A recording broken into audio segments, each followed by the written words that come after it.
bonjour, bienvenue à la formation d'aujourd'hui, les essentiels, sur quels sont les éléments clés du marketing digital pour entreprise. Je me présente, je suis Mélodie Aude, la directrice des communications à la Chambre de commerce. Et aujourd'hui, nous recevons Mme Nathalie Paré de chez Arcane Évolution. Aujourd'hui, la formation va mettre en lumière les bases du marketing digital et ses composantes. Les termes techniques vont être abordés et expliqués simplement. Donc, vous allez voir, Nathalie va tout vous expliquer comment ça fonctionne. Et puis, si vous avez des questions, vous pouvez les écrire dans le chat public et on va pouvoir les poser à la toute fin. Donc, je vais commencer en vous présentant Mme Paré. Mme Paré, elle est diplômée en administration des affaires et en langue. Elle a rapidement découvert le marketing lors de son entrée sur le marché du travail. Elle est curieuse et passionnée et elle passera ses premières années à explorer les deux mondes à titre d'adjointe au président et responsable du marketing digital d'une entreprise en croissance. Elle fera le saut en entrepreneuriat suite à la naissance de son premier enfant et désirant mettre son expérience à la disposition des entrepreneurs et des PME. Aujourd'hui, elle est à la tête de Arcane Évolution, une entreprise spécialisée dans le marketing digital pour petites entreprises. Nathalie mise sur la formation afin d'aider les entrepreneurs à devenir plus autonomes en démystifiant le monde complexe du marketing digital. Donc, Nathalie, il me fait plaisir de vous recevoir aujourd'hui et je vous laisse la parole. Bonjour à tous. Merci de la présentation, Mélodie. J'apprécie. Arcane Évolution travaille surtout avec les entrepreneurs et les PME. Avec les années d'expérience, j'ai décidé de mettre sur pied une formation pour démystifier un petit peu tous les termes du marketing digital. Donc, il faut le voir un petit peu comme la formation, il faut la voir un petit peu comme une traduction ou un dictionnaire en termes simples des outils qu'on utilise, puis aussi des pièges à éviter en tant qu'entrepreneur puis en tant que PME. Donc, c'est des choses qui reviennent souvent. J'ai pris les problématiques qui revenaient le plus souvent. Je les ai mis sur papier. Normalement, ma formation, c'est une formation de 3 heures. J'ai été super ambitieuse. Donc, j'ai essayé de la condenser pour 1 heure. On va voir si je suis capable de passer à travers. Sinon, vous inquiétez pas, vous avez toujours la possibilité de demander le PDF, de me contacter par la suite si vous voulez. On commence vraiment de la base. Donc, sans plus tarder, je vais partager mon écran et je vais lancer la présentation. Attendez une petite seconde, on va faire ça autrement. Voilà, ici. Donc, les éléments clés du marketing digital. Comme vous allez voir, premièrement, je vous présente le paysage du marketing digital. Donc, on a le web, toute la technologie, les outils, le SEO, des termes que vous utilisez ou que vous entendez très souvent. Le CMS hébergé en ligne, WordPress, etc. Vous voyez que les liens sont vraiment, il y a beaucoup de liens en toutes les différentes parties et ce sont toutes des choses qu'on travaille chez Arcane à tous les jours, qu'on parle avec des entrepreneurs à tous les jours, qu'on fait des formations à tous les jours. Mais aujourd'hui, on va se concentrer surtout sur le web, donc les parties d'un site web. C'est quoi un CMS? C'est quoi du SEO? Donc, évidemment, je ne vais pas dans les détails du SEO.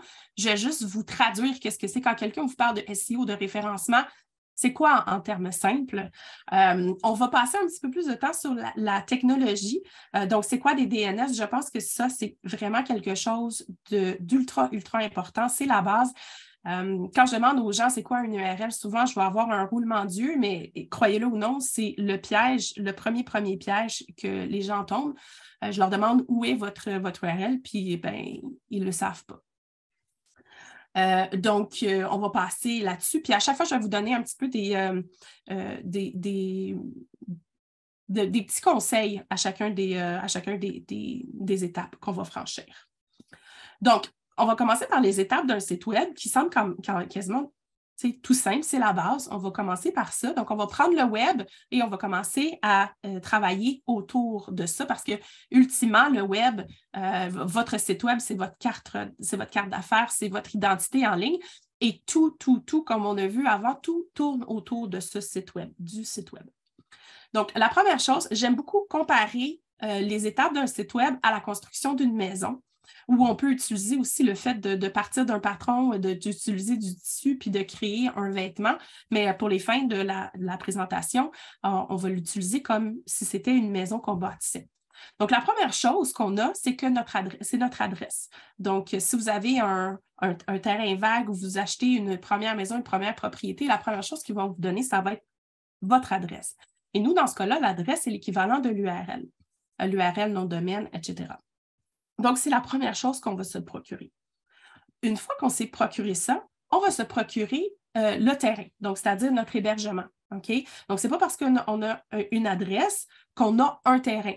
Okay? Donc, il faut prendre le terrain, il faut aller acheter le terrain aussi. Et ça, c'est une des choses au départ. Il faut faire la différence entre un URL et un hébergement.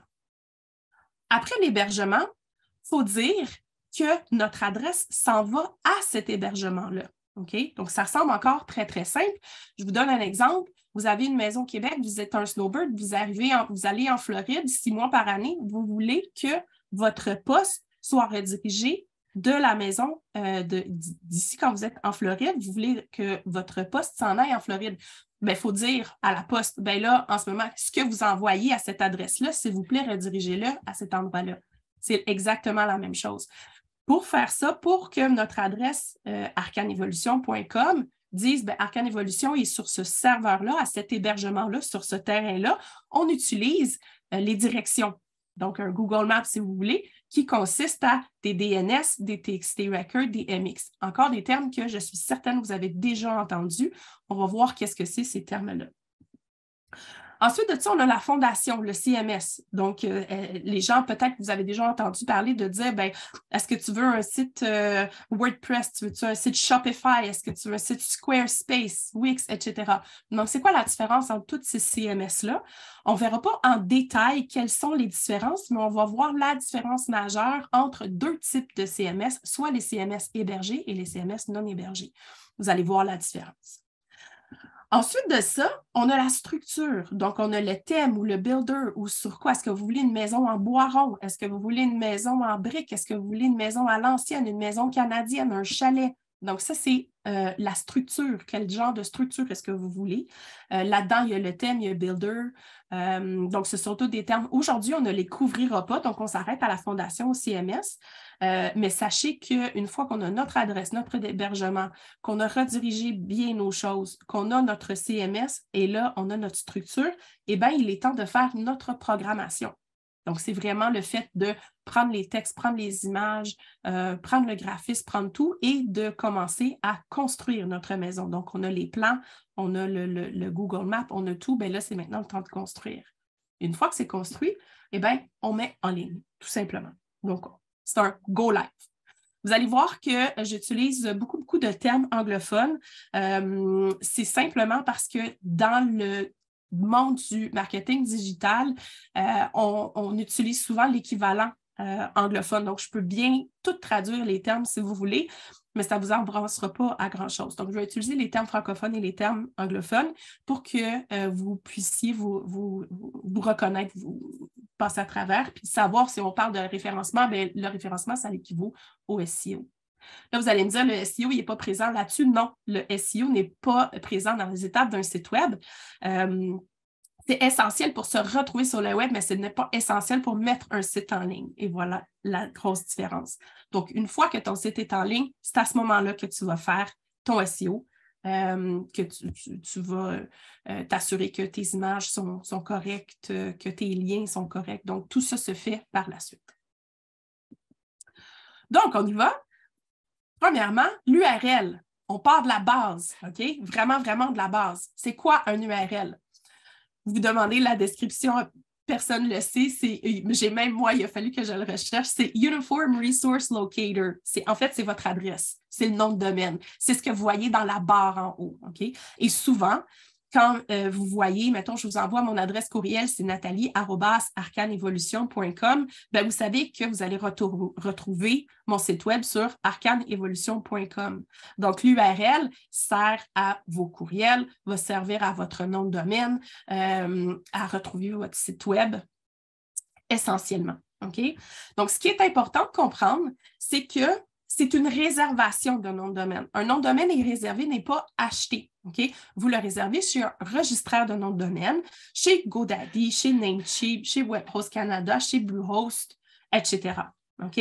Tous les registraires que j'ai nommés ici sont également des registraires d'hébergement. Donc, on peut louer de l'hébergement. Mais ce sont deux offres de services qui sont différentes. C'est possible de rencontrer un registraire de nom de domaine qui ne fera que réserver un nom de domaine, qui n'offre pas non plus la location de terrain d'hébergement. OK?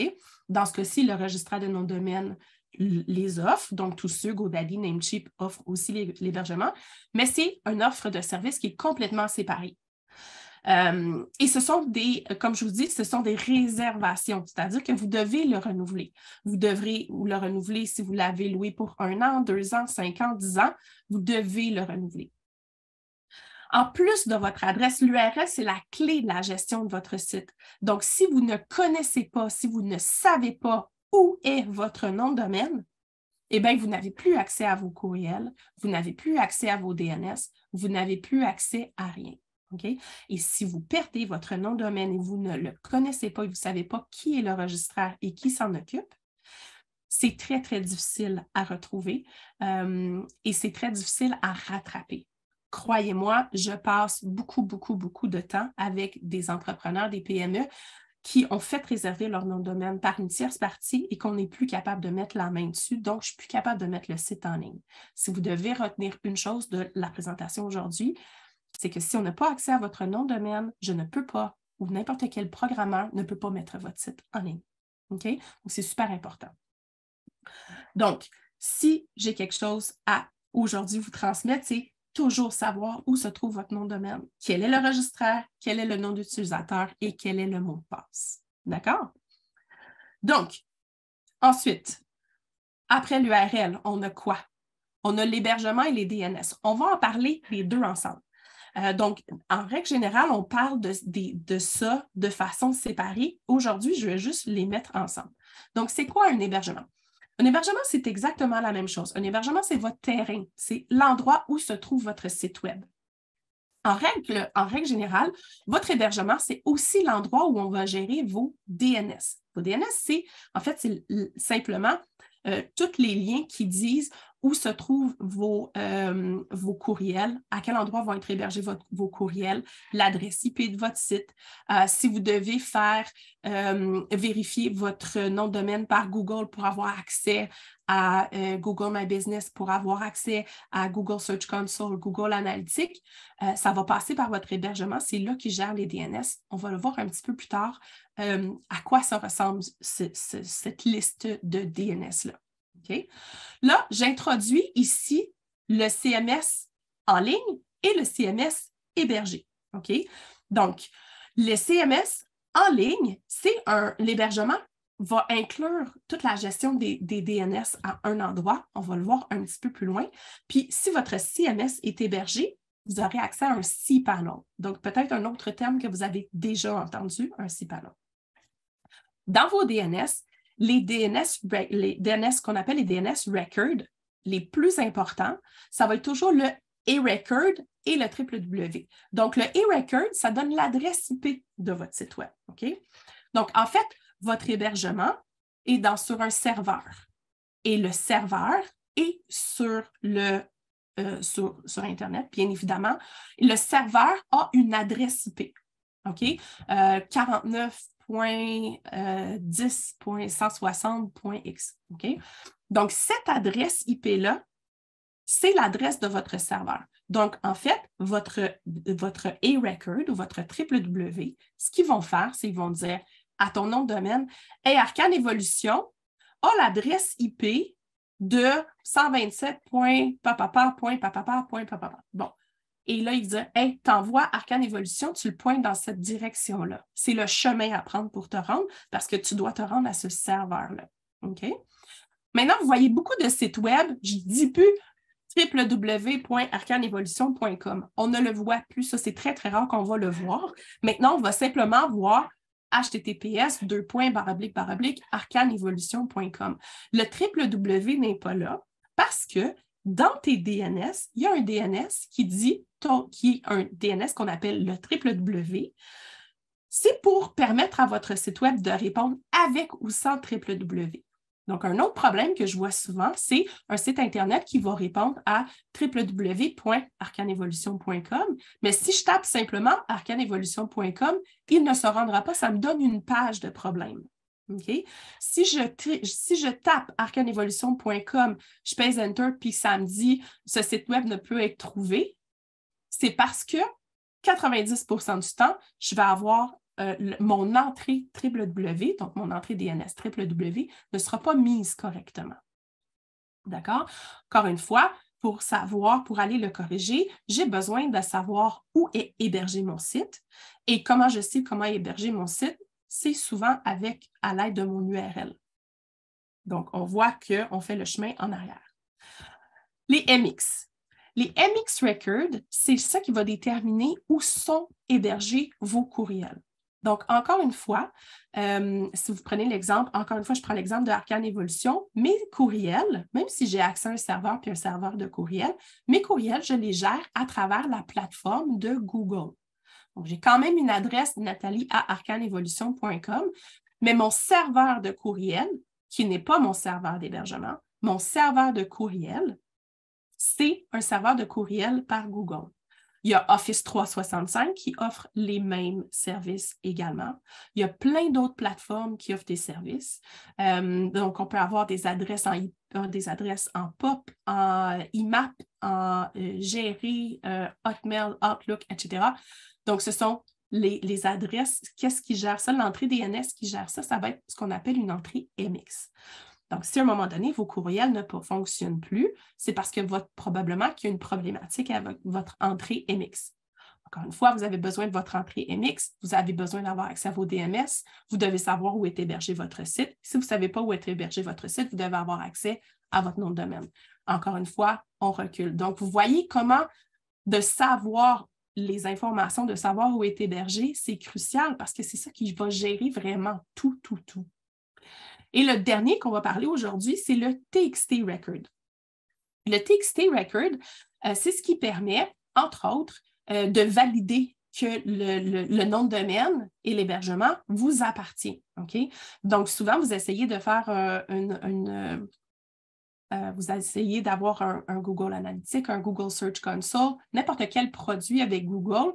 Google va vous dire, il faut que je vérifie que cette adresse-là t'appartient. OK?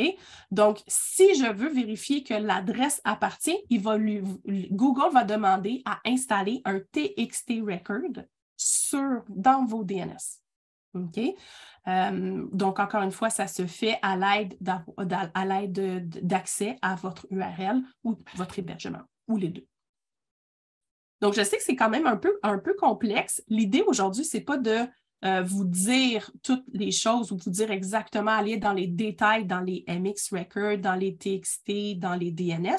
Simplement que vous sachiez que ces mots-là existent et quand ils existent et on est capable de les mettre en contexte, okay? Et de savoir comment les utiliser. Donc, je rencontre souvent des entrepreneurs, puis je leur dis, je vais avoir accès, j'ai besoin de mettre un TXT, puis des gros points d'interrogation dans les yeux. Le but de la formation, c'est que quand vous ayez des conversations avec les différents intervenants, que vous sachiez de quoi vous parlez. Même si vous ne connaissez pas les détails, vous dites, ah oui, j'ai déjà entendu ça, je sais de quoi on parle. Donc, si j'ai besoin d'un TXT Record, je vais avoir besoin d'avoir accès à mes DNS, donc mon hébergement, donc mon nom de domaine. OK? Donc, voilà, on survole ça ici. Si vous voulez en savoir plus, ça va me faire plaisir d'aller un petit peu plus en détail à un autre moment donné. Ensuite, donc vous avez des problèmes avec vos courriels, vérifiez vos entrées MX Record. Je ne sais pas si vous savez, je vais faire un petit peu un parallèle, j'aime beaucoup faire les parallèles. Quand on est dans un bureau, la chose qui fonctionne jamais, c'est les imprimantes. OK?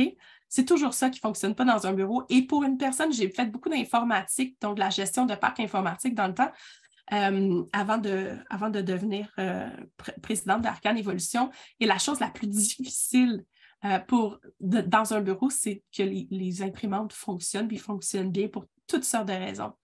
Eh bien, dans le milieu de la programmation, la chose la plus difficile à faire fonctionner ou quand on a un problème à régler, c'est vraiment, vraiment, vraiment les courriels. OK?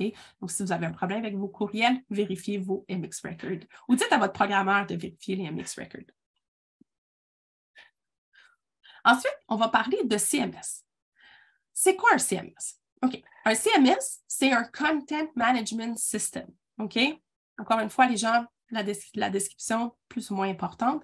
Mais en fait, en termes clairs, c'est sur quelle plateforme votre site est bâti. OK? C'est simplement ça. C'est quoi votre CMS? Ça veut dire, hey, ton site est bâti en quoi? Es-tu bâti en WordPress? Es-tu bâti en Shopify? Es-tu bâti en... Bon, etc., etc. OK? Il y a deux types de CMS. On a des CMS qui sont gérés et on a des CMS qui ne sont pas gérés. OK? On va voir la différence entre les deux, encore une fois, de façon, on va le survoler. Donc, un CMS géré, c'est un CMS qui offre l'hébergement, la gestion des DNS, la création du site Web, tout sur un même toit. OK? Shopify est géré, Squarespace, Wix, Webflow. OK? Donc, ce que vous faites, c'est, je m'en vais sur wix.com, je veux bâtir mon site Web, je clique, je prends un hébergement, je paye 300 $ par année, 275 US, quelque chose comme ça, je ne sais pas si c'est augmenté. Je décide que je bâtis mon site. Et là, si je veux un URL qui est autre que arcanevolution.wix.com, je veux que mon site soit juste arcanevolution.com, je vais devoir connecter à travers les DNS mon nom de domaine. OK? Donc, Wix offre tout, offre à la limite même l'achat des noms de domaine, mais je vous dirais, si vous avez à faire ça, faites pas ça parce qu'ensuite de ça, c'est ultra difficile de sortir de ces plateformes-là. Achetez tout le temps, ou réservez toujours votre nom de domaine indépendamment. Donc, que ce soit une île. OK? Essayez d'éviter autant que possible de prendre votre nom de domaine à travers Wix ou Shopify ou Squarespace parce qu'ensuite de ça, sortir de là, c'est vraiment, vraiment très, très difficile. Donc, j'arrive sur Wix, Webflow, Squarespace, Shopify, etc. Je veux bâtir mon site. Il me donne l'opportunité, je rentre toutes mes informations, je connecte mon nom de domaine. Paf, mon site est en ligne. C'est merveilleux. OK? C'est parfait pour les gens qui débutent avec leur premier site ou qui veulent le monter eux-mêmes. OK? Les avantages, c'est facile, tu as beaucoup d'informations en ligne, tu as beaucoup de ressources sur le web, ton site peut être en ligne rapidement si tu as déjà tes textes. Des endroits comme Wix, ils ont accès à des banques d'images, etc. Là, tu te dis, ben, wow, merveilleux, pourquoi j'irais dans une autre direction? Fantastique. Il y a des inconvénients, hein? Tout ce qui a des avantages et des inconvénients. Les inconvénients, c'est qu'il n'y a pas énormément de possibilités pour le design. Donc, surtout Squarespace, Shopify, etc., c'est des templates. OK? Fait qu'il dit, OK, voici, paf! Là, tu as une image là, ben rentre ton image là, puis ensuite de ça, mets ton titre ici, puis tu as peut-être le choix de 2 ou 3 fonts, puis insère tes informations ici, puis voici. C'est très, très cookie cutter, ce que j'aime dire. C'est que il y en a pour qui ça plaît. C'est parfait. Wix, tu peux jouer un petit peu plus avec le design, mais c'est quand même assez... il n'y a pas beaucoup de choses. Il n'y a pas beaucoup de choses que tu peux faire avec ces sites-là. Tu ne peux pas sortir de la boîte, OK? Tu dois rester dans la boîte. Tu n'as pas énormément d'options pour aller plus loin. Ou si tu veux aller plus loin, bien là, ça commence à te coûter cher. Tu veux mettre une extension, ça va te coûter tant. Tu veux commencer à vendre sur le site, ça va te coûter tant. Tu veux aller un petit peu plus loin pour ton référencement, ça va te coûter tant. Tu veux faire ton site bilingue, ça va te coûter tant. C'est pas sûr que ça fonctionne toujours bien. OK? Fait que ça peut devenir très, très coûteux mensuellement. Fait que si c'est la direction que vous voulez aller, je vous dirais, faites vraiment, vraiment vos devoirs, puis regardez c'est quoi les différentes plateformes qui offrent les avantages, les inconvénients. OK? Fait que ça peut devenir coûteux mensuellement avec l'ajout des fonctions autres que les fonctions de base. La plupart ne gèrent vraiment pas le bilinguisme très facilement. Donc, si vous voulez faire un site dans une langue, il n'y a pas de problème. Si vous voulez faire le site bilingue, souvent, ça va vous demander de faire un deuxième site. Mais là, on dilue notre trafic pour le référencement. Donc, c'est plus ou moins bien. Puis comme je vous dis, il y a souvent des problématiques avec le référencement. Et un autre point que je n'ai pas mis ici, qu'on en parlera un petit peu plus tard au référencement, c'est qu'on ne sait pas tout le temps où est hébergé notre site. Donc, eux, ils disent, ben OK, tu veux un hébergement, ben on va te placer dans un serveur au Texas. Montréal, Texas, c'est quand même assez loin, hein? On sait que le web, c'est rapide, mais une des choses très importantes pour Google, c'est la rapidité de réponse de votre site. Donc, plus ton site est loin, plus ton adresse IP est loin, ça joue en secondes, demi-seconde, quart de seconde, et c'est des choses qui impactent énormément. Donc, on ne sait pas toujours où est hébergé notre site. D'ailleurs, GoDaddy est très fameux pour ça. Tu peux faire un site sur une plateforme GoDaddy, mais en règle générale, tu peux juste décider que c'est sur un serveur nord-américain qui se trouve en règle générale au Nouveau-Mexique. Bon, fait que voilà. Donc, si vous, ça joue plus ou moins pour vous, il n'y a pas de problème. Vous pouvez aller de l'avant. Comme je dis, ce sont des plateformes qui sont vraiment très, très bonnes si on décide de le faire nous-mêmes. On est nouvellement entrepreneur, PME, etc. Vous pouvez le faire. Si par contre, vous le faites avec l'idée éventuellement d'avoir un site WordPress, gardez toute la copie de tous vos textes, toutes vos images, gardez-le quelque part dans le serveur parce qu'après ça, d'exporter les données pour pouvoir les réimporter dans un site WordPress ou un autre site, Joomla, Magento, etc., c'est quand même assez difficile. Donc, c'est quoi l'alternative à un CMS géré? Ça va être, c'est ma petite étoile ici. Définissez vos besoins de façon précise, spécifique avant de prendre une décision, afin de pouvoir prendre une décision éclairée pour votre CMS, puis aller trouver un programmeur. Donc, un programmeur Webflow n'est pas un programmeur Shopify, n'est pas un programmeur Squarespace. On a tous des spécialisations. On peut être spécialisé dans 2 ou 3 TM ou CMS, mais souvent, ce que vous voulez et dans la direction que vous voulez aller va déterminer quel programmeur vous allez choisir. OK? Donc, ayez une très, très bonne idée à la base de quel type de site web que vous voulez. Est-ce que c'est transactionnel? Est-ce que c'est bilingue? Donc, ce sont toutes des choses qui vont déterminer quel type de CMS. Est-ce que vous voulez un CMS géré ou non géré? Une fois que vous avez fait ce choix-là, quel genre, si vous voulez un CMS géré, est-ce que je vais vers Shopify, Squarespace, Wix, Webflow, etc. Donc, l'alternative, ça va être un CMS qui va être non géré. OK? Un CMS qui est non géré, c'est-à-dire qu'on prend notre nom de domaine, ensuite, on prend l'hébergement et ensuite, on va prendre un programmeur pour que le programmeur installe notre CMS. Okay? Donc, ce n'est pas un CMS out of the box, c'est un CMS qu'on doit installer et ensuite qu'on commence à programmer le site. Okay? Un CMS non géré nécessite l'installation et la programmation manuelle des plateformes utilisées. On part de scratch. Okay? Donc, quels sont les CMS qui sont non gérés? Bon, là-dessus, ce n'est pas écrit, mais un site qui va être fait custom, okay? Qui va être vraiment fait, écrit en CSS, puis en JavaScript, etc., un site de scratch va être un site qui va être non géré, bien évidemment. Sinon, les plateformes, la plus connue, WordPress, Joomla, qui est moins connu, Magento qui est en train de partir un petit peu de la map, etc. Celui que vous avez probablement déjà entendu beaucoup, c'est WordPress. Okay? Puis, en général, ça va nécessiter l'intervention d'un programmeur. Les avantages, puis là, tu te dis, mais pourquoi j'irais vers ça? T'sais? Les avantages, c'est que tu as plus de liberté pour le visuel puis les fonctions du site web.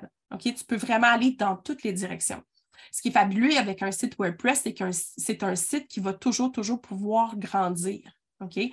Si la structure, elle est bien faite au départ, tu peux aller dans n'importe quelle direction avec ton site WordPress. Tu n'as pas besoin de repartir de scratch tout le temps. Okay? Ce qui est aussi fabuleux avec un site WordPress, c'est qu'une fois qu'il est fait par le programmeur, il peut être géré par l'utilisateur vraiment très facilement. Okay? Le bilinguisme, ultra facile. Tu peux avoir un site qui va être bilingue, out of the box. Tu as des outils de référencement gratuits. Surtout, on parle de Google. Les outils de Google sont vraiment très, très forts, puis ils s'allient très bien avec un WordPress. Puis tu as possibilité, comme je disais, de gérer simplement les parties que vous voulez en tant qu'utilisateur. Les inconvénients, parce qu'il y en a, c'est une programmation qui est plus complexe, bien évidemment, au départ. Ça va vous prendre une formation pour pouvoir le gérer par la suite et ça nécessite un plan d'entretien mensuel, soit de votre part ou avec un programmeur. Okay? Donc, un site, par exemple, je vais référer un site WordPress parce que c'est celui qui est le plus connu. Un site WordPress doit être mis à jour manuellement tous les mois au minimum. Il y a beaucoup de, si on met des extensions, les extensions doivent être mises à jour. Et c'est un peu comme comparer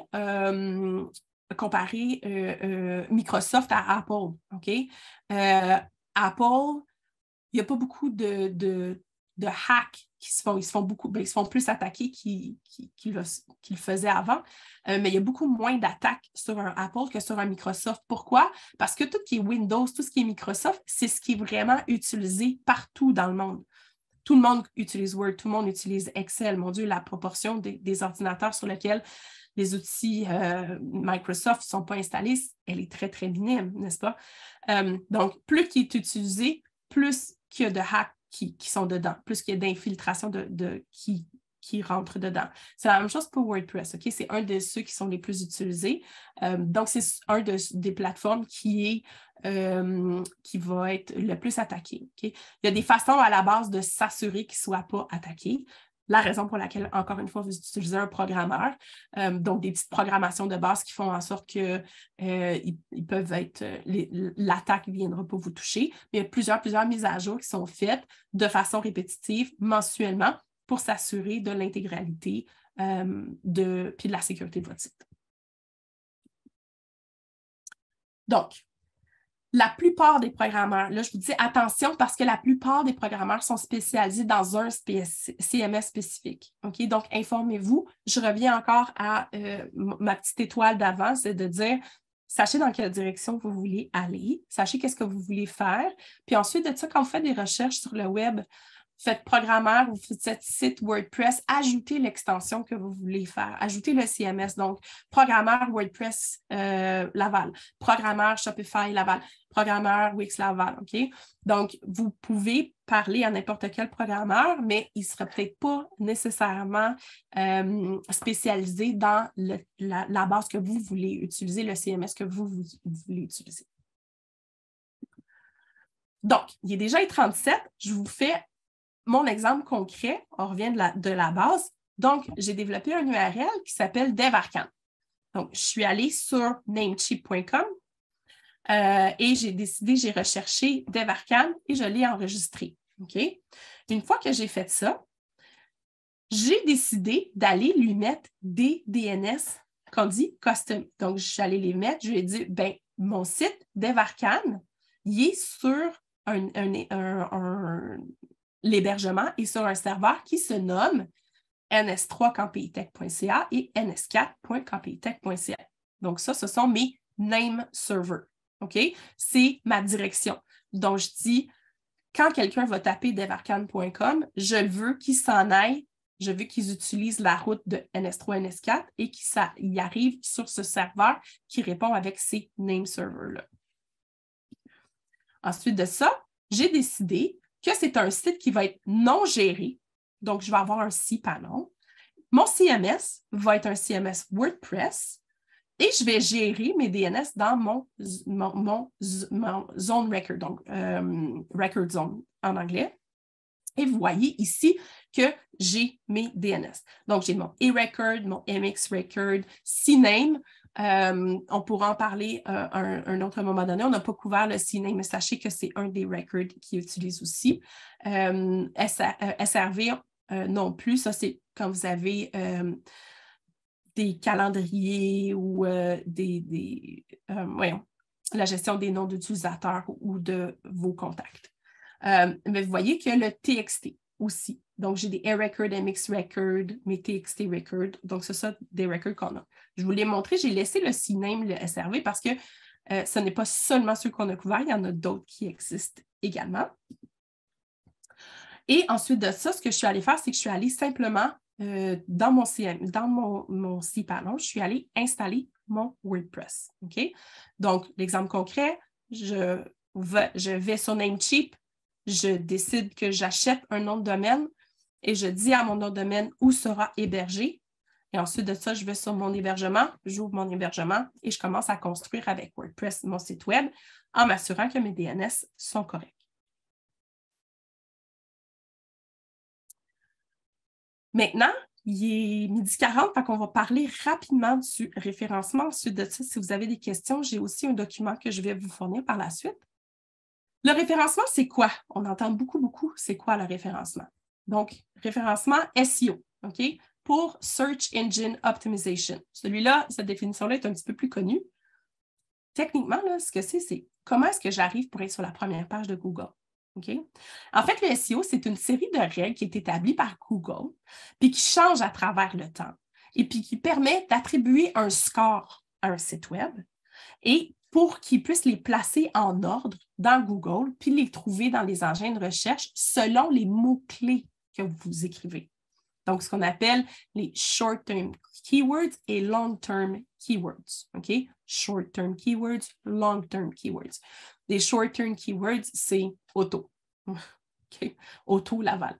Long-term keywords, ça veut dire auto GMC Laval Québec. Bon, OK, c'est beaucoup plus long. Les gens me disent souvent, moi, je veux que mon site y arrive en première page de Google. OK, c'est cool, il n'y a pas de problème. On peut travailler pour qu'il arrive. Mais sachez que ça ne se fera pas du jour au lendemain. OK? Parce qu'il y a une chose qui n'a pas écrit dessus, dans les irréductibles, il y a aussi l'ancienneté du site. OK?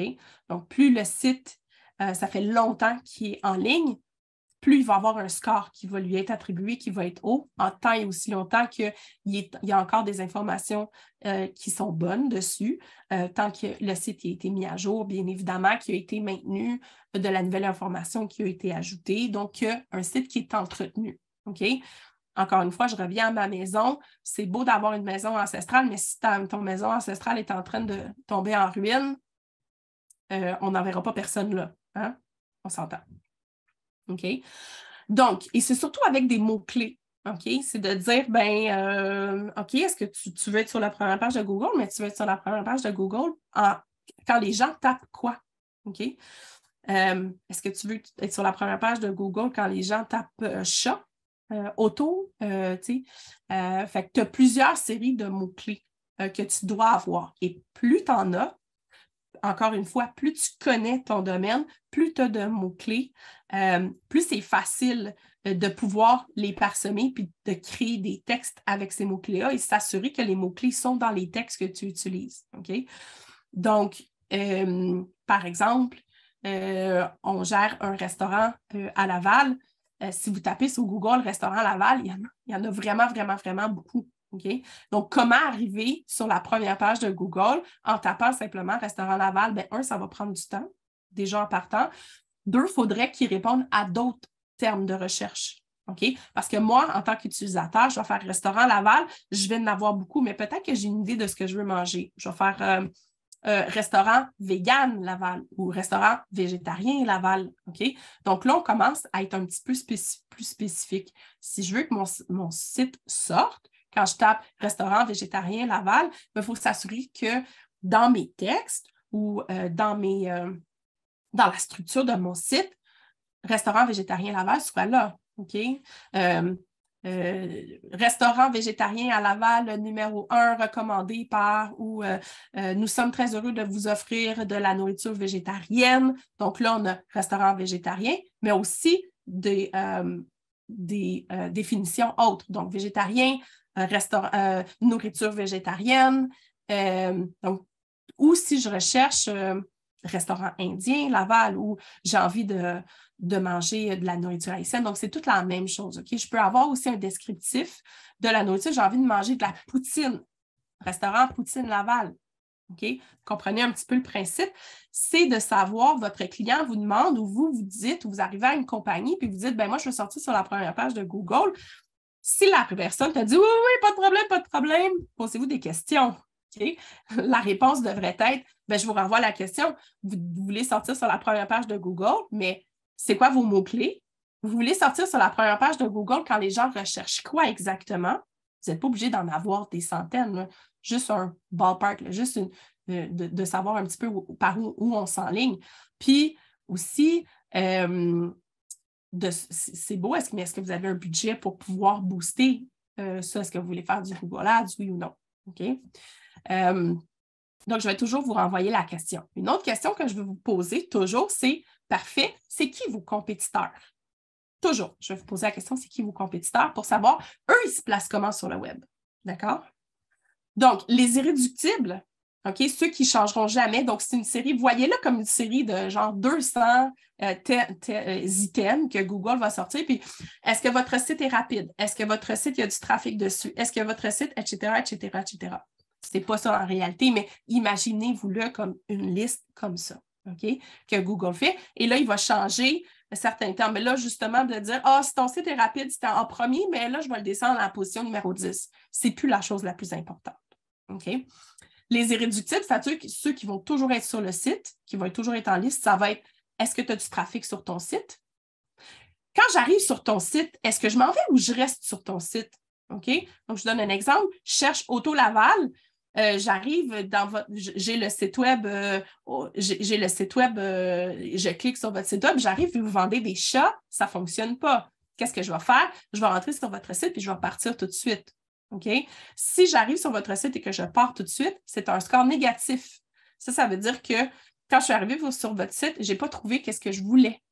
Donc, il n'est pas bien référencé. S'il n'est pas bien référencé, il va perdre des points, il va perdre des scores, puis là, oups, il va glisser dans les engins de recherche.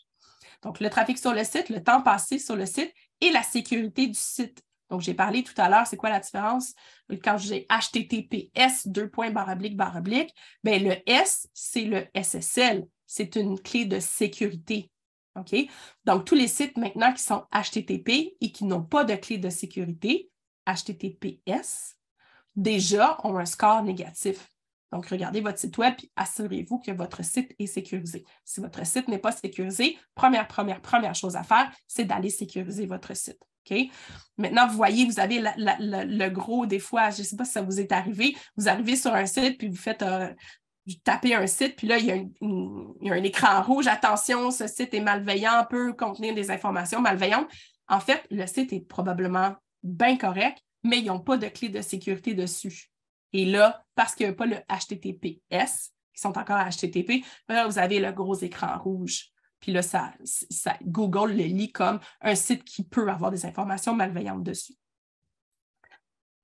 Ce qui est important, un site soit bien monté. Donc là, je vois l'heure qui avance, on pourra en reparler. Donc, H1, H2, H3, H4, donc des termes qui soient bien déterminés, que la structure soit bien faite.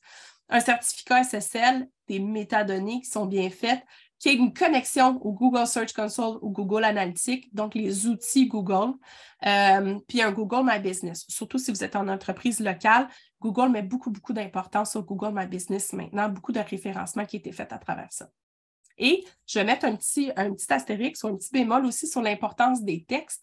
Faites la recherche dans vos mots-clés. Regardez c'est qui vos compétiteurs et comment eux se positionnent. Puis demandez à vos proches quels sont les mots-clés qu'ils utiliseraient pour vous trouver en ligne. Donc, si je demande à quelqu'un comment tu retrouverais Arcane, vous dites programmeur web ou marketing digital Laval ou etc. Programmeur WordPress, OK? C'est comme ça que les gens vont nous trouver. C'est qu'est-ce qu'on a fait déjà, nous, comme travail. Donc, et là, vous allez voir, j'ai dit Google. Bien qu'il existe d'autres engins de recherche, Google, c'est vraiment le plus gros. Le deuxième engin de recherche le plus gros, c'est YouTube, qui appartient à Google. Donc, ça va bien. Puis c'est aussi le plus puissant. Donc, plus vous avez des outils qui appartiennent à Google, qui sont connectés à votre site, plus votre score SEO va être élevé. Donc, c'est pour ça que je mentionne Google Search Console, Google Analytics et Google My Business.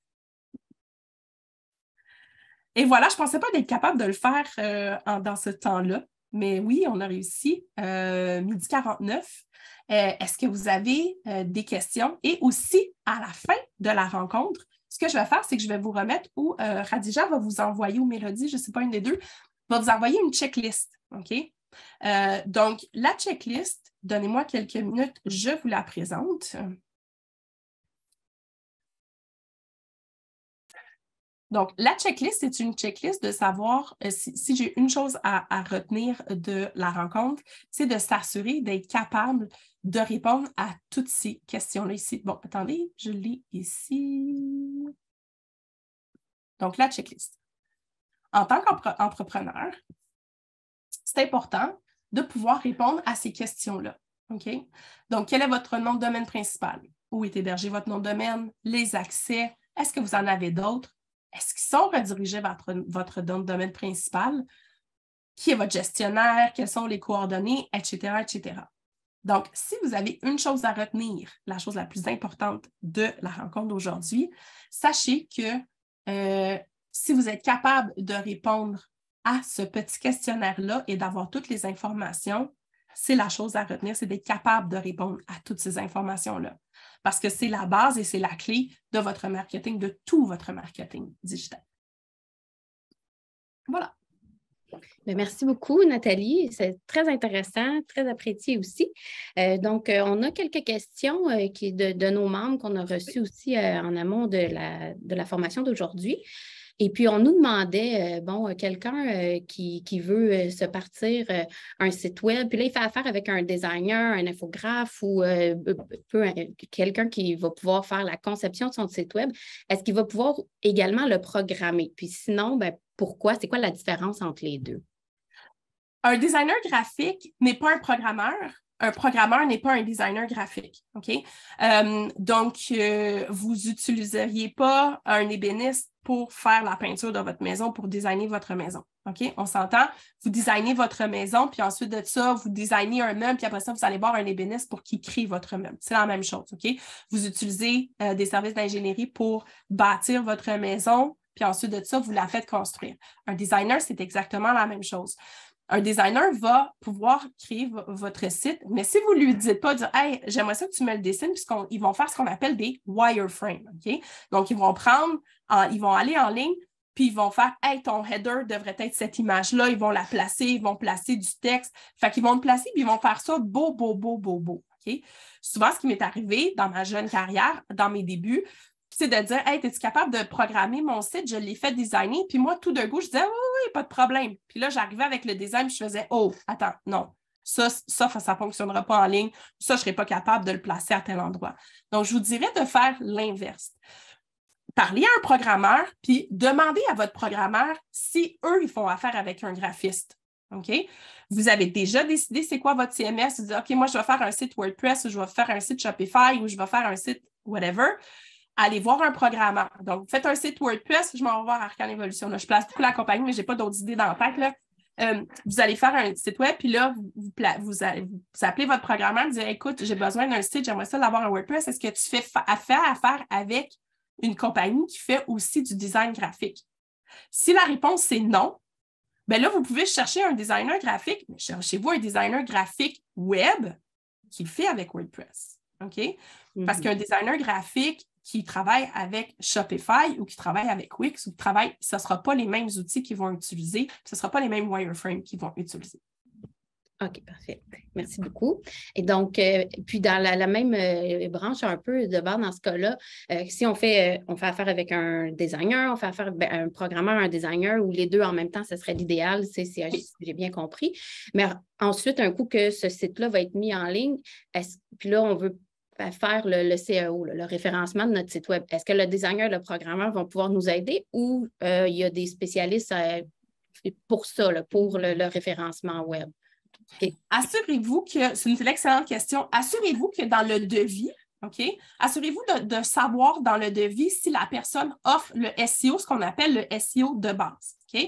Donc, le SEO de base, ça serait de s'assurer que la structure du site est bien montée, que les images ne sont pas trop lourdes, que c'est sur un serveur qui est quand même assez rapide, que la sécurité est installée et que la structure, les métadonnées sont faites. Donc, ça, c'est ce qu'on appelle les 4 éléments de la structure de base de ton site. Okay?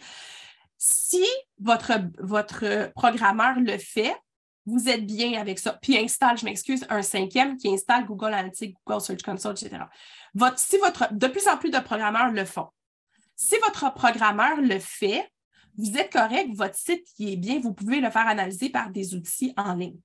Ensuite de ça, si vous voulez aller plus loin, vous pouvez faire affaire avec des compagnies spécialisées qui vont s'occuper de faire des backlinks, qui vont s'occuper de faire beaucoup, beaucoup d'autres items par la suite. L'erreur à faire serait de faire affaire avec un programmeur qui n'offre aucun service de référencement de base, de SEO de base. Donc, il va vous livrer votre site. Les images vont être beaucoup trop grosses. Les métadonnées ne seront pas installées. Puis là, il va y avoir un gros travail pour l'autre compagnie. Il va y avoir un travail de base à faire avant qu'eux soient capables de faire vraiment ça sur quoi ils sont spécialisés. Les backlinks, donc tous les autres items à faire. OK? OK. Bien, merci beaucoup. Et puis là, tantôt, on a vu le petit formulaire qu'on pouvait remplir là, pour savoir, par exemple, où on est rendu, puis à quelle étape si on veut aller de l'avant avec notre site. Mais par exemple, quelqu'un qui démarre, là, qui commence, il n'y a aucune de ces informations-là auxquelles il peut répondre dans le formulaire, par quoi il doit commencer? Là? Ce serait quoi la première étape? Remplir le formulaire. Quand même, oui, quand même, parce qu'on va lire le formulaire de façon différente. Donc, je commence, j'ai aucun site web, puis là, j'ai monté le formulaire de telle façon à ce qu'on commence de la base. Donc, quel est mon nom de domaine principal? Ah, ben là, je vais aller acheter mon nom de domaine. OK. Donc là, je rentre mon nom de domaine, mon login, mon mot de passe. Est-ce que j'ai d'autres domaines? Ah, ben là, j'ai acheté devarcam.ca, devarcam.com, devarcam. Je les écris. Ensuite de ça, est-ce que sont dirigés? Ah, attends, je vais aller rediriger mon .ca vers mon .com parce que je vais utiliser mon .com. Donc, il est vraiment fait dans l'ordre. Donc là, il est écrit de telle façon pour les gens qui ont déjà un site en web, déjà un site en ligne, qui sont capables de répondre à ces questions-là, mais il est utilisé ou peut être utilisé pour partir de la base également, de dire, eh bien, voici ma map. OK, je commence par ça, là. Parfait. C'est bon, parce que c'est souvent des questions qu'on reçoit puis qu'on dit, OK, mais je ne sais même pas, ça serait quoi la première étape que je pourrais faire pour... donc, et puis, par exemple, si la personne veut se partir un site web, mais avec un commerce sur le web, ce serait la même chose, puis les fonctionnalités, mais pas les fonctionnalités, là, mais au niveau de son... des fonctionnalités. Oui, c'est oui, ça, mais, oui, non, mais je parle, la question n'est pas nécessairement au niveau des fonctionnalités à avoir, mais plutôt vers peut-être laquelle ressource en aller, ça va être la même chose. Est-ce qu'il va falloir trouver un programmeur spécifique pour un commerce en ligne ou oui, c'est la même chose? En fait, je retourne, c'est-à-dire que quand je décide de quel genre de site je veux faire, c'est une des premières questions. Et mes premières questions que je vais poser à mes clients, c'est est-ce que ton site est bilingue? Puis est-ce que c'est un e-commerce? Okay. Est-ce que c'est un commerce en ligne? OK? C'est les deux questions qui vont décider. Parce qu'un site web bien normal, non transactionnel, donc on dit transactionnel, non transactionnel, qui est non transactionnel, ne coûte pas très, très cher. Du moment où est-ce qu'on met de la fonctionnalité de la vente en ligne, ça peut quand même aller assez cher, ça peut quand même aller assez loin parce qu'il y a tout plein de fonctionnalités après qui vont avec ça, dont la plus grosse qui va être le shipping. OK? Mais ça, c'est une des choses que vous devez savoir. Si vous voulez créer votre site, je vous dis, décidez qu'est-ce que vous voulez. Bon, je veux juste un site vitrine, non transactionnel, ou je veux un site transactionnel. J'espère faire tant de transactions par mois. Pourquoi vous regardez le nombre de transactions? Parce que si vous allez vers une plateforme qui est gérée, Shopify, Wix, etc., les packages vont avec le type ou le nombre de transactions que vous faites par mois. OK? Jusqu'à tant de transactions, ça va vous coûter 30 US. Jusqu'à tant de transactions, ça va vous coûter, etc., etc. OK? Donc, il faut vraiment, vraiment, vraiment décider au départ de savoir quel type de site web que vous voulez avoir pour que quand vous ayez la conversation avec votre programmeur, il va vous poser toutes ces questions-là. Vous avez des réponses. Parfait. Bien, merci beaucoup. C'est super intéressant. Donc, c'était les questions qu'on avait. J'en vois pas d'autres dans le chat. Donc, merci beaucoup. C'était très intéressant. Et je vous rappelle que la formation aussi va être disponible là, en rediffusion sur le site web là, dans les probablement au courant de la semaine prochaine, là, mais sinon, ça va être, il va y avoir une petite boîte à outils là, sur le site de la Chambre pour pouvoir consulter. Donc, merci beaucoup. Puis je crois que le petit formulaire va être mis disponible, va être envoyé à tous les participants. Là. Est-ce que c'est ça ou que je me souviens qu'on s'était dit qu'on enverrait le formulaire, un petit questionnaire là, à tout le monde, là? Je pense que vous aviez avisé au début. Là, donc, je vous remercie de votre présence et merci encore, Nathalie Paré, et je vous souhaite Merci. une belle journée. Bonne journée, au revoir. Au revoir.